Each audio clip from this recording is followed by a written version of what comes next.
Yani being a military veteran himself, know that this is something he's very passionate about the connection between the military and agriculture, making sure those opportunities exist for our folks. So with that said, I'm going to turn it over to Yani, and y'all welcome Yani to Arkansas. All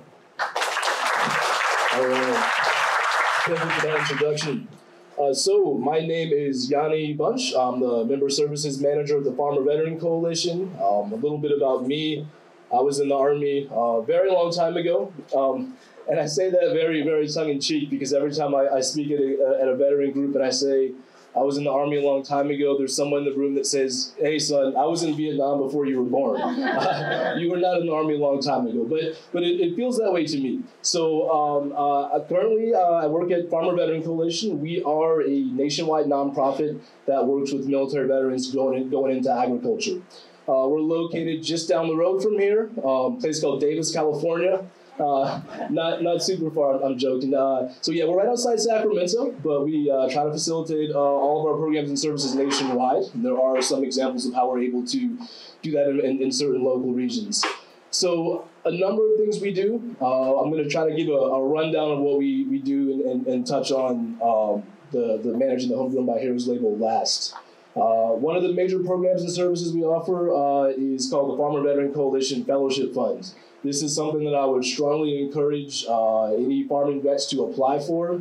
The application's open once a year. We've just begun dispersing our latest round of Fellowship Fund awards. And effectively what this is it is a purchase we make on a farming veteran's behalf.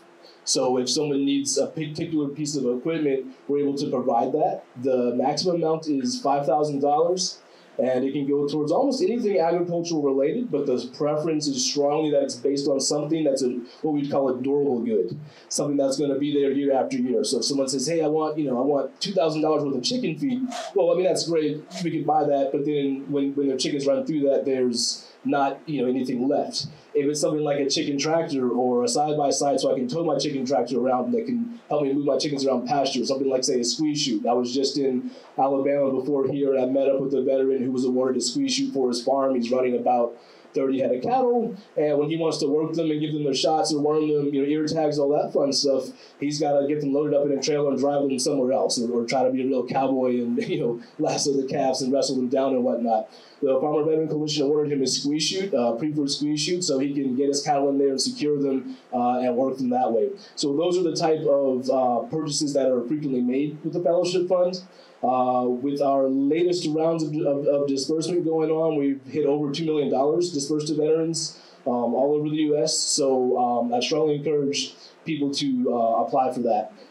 Additionally, there are a number of other things we do, something which we have some printed copies out on that front desk here. We've got the Government Resource Guide.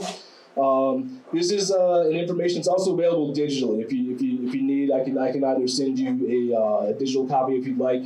But effectively what this is it's a resource guide that maps out the intersection between being a military veteran or current service member and working in agriculture. So there are a lot of options. For example, having 1 year of eligibility waived for an FSA loan for someone who's a veteran or still serving. It used to be it had to be an E5 or above, but recently that's changed. It's got information about trying to use services like vocational rehabilitation through the VA, how to use your GI Bill, VA home loan guarantee, those sort of programs, and basically how they intersect with agriculture in particular. So that's something else that's going on. Another thing we've got going on, I also am posing this part as a question to the crowd at large. We do have a grant where we are providing scholarships to veterans to attend agricultural training programs. Currently, we've got one in Northern California we work with. We have another one out in Pennsylvania that we're working with. Another place down in Southern California who we're beginning to plan out, trying to provide some scholarships for.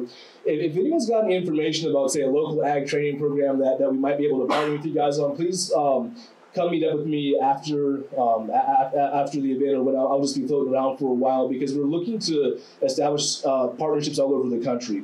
It might not be possible to have something in every single state, but we want to at least get them in most regions, so that wherever vets are in the country, they're not going to be too far away from a place where they can go to get that training and actually have use their and have us pay for that. Use the scholarships, so that way they wouldn't have to even use their GI Bill. Also, one of the things we do is we host, Farmer Veteran Coalition hosts a national conference. This year it's going to be in Austin, Texas. If anybody happens to remember the USAA commercial, there's a guy, Josh Eilers, and he's like, "Hey, this is the culprit. This is the calf that did in my pickup truck." If anybody remembers that commercial, we're gonna have actually an event on Josh's ranch. Josh has been a long time FBC member. He raises beef, so we're actually gonna have lunch on his ranch, and it's gonna be a 3-day informational conference.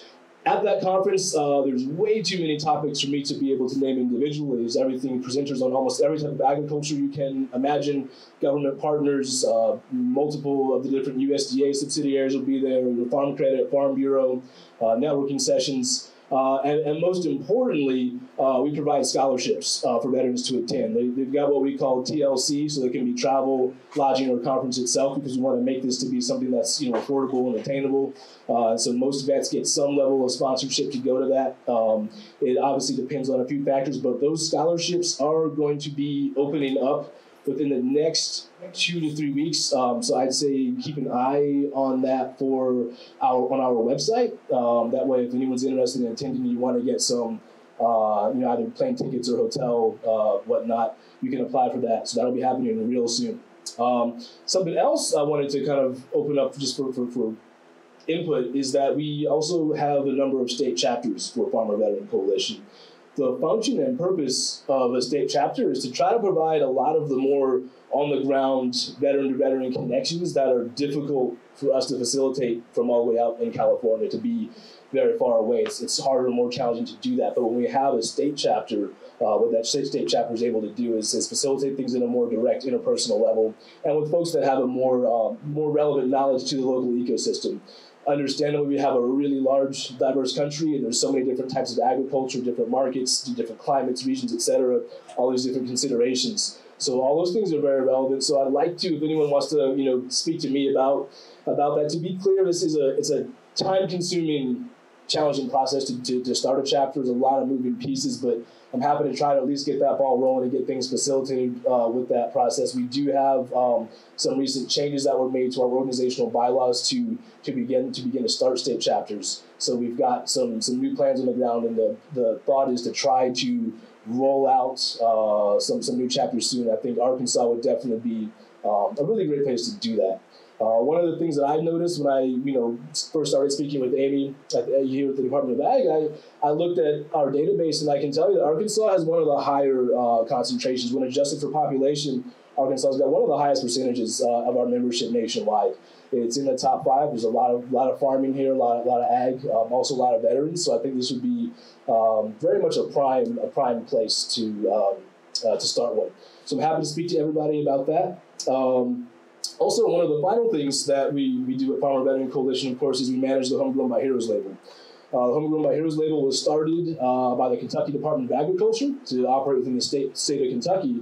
And as the popularity and demand for that label grew, Kentucky then gave rights to manage the label nationwide in the other 49 states and U.S. territories to Farmer Veteran Coalition.